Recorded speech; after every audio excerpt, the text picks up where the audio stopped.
আসসালামু আলাইকুম। কেমন আছেন সবাই?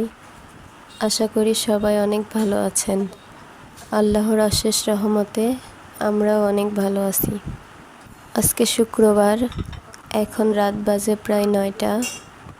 সকাল থেকে বাসায় কোনো প্রকার গ্যাস নেই, ওইভাবে কিছু রান্নাবান্নাও করা হয় নাই।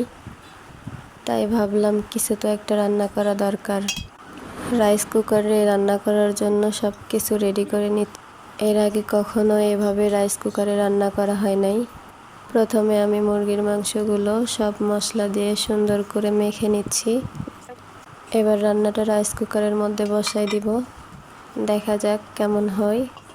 এই প্রথম রাইস কুকারে রান্না করছি, তাও আবার মাংস। খেতে কেমন হবে জানি না, তবে কালার দেখে বেশ ভালোই লাগছে। আমার মাংস রান্না প্রায় শেষের দিকে। এখন একই রাইস কুকারে আবার আরেকটা পটে পোলাও। অবশ্য এর আগে অনেকবার রাইস কুকারে পোলাও রাঁধছি, বেশ ভালোই হয়।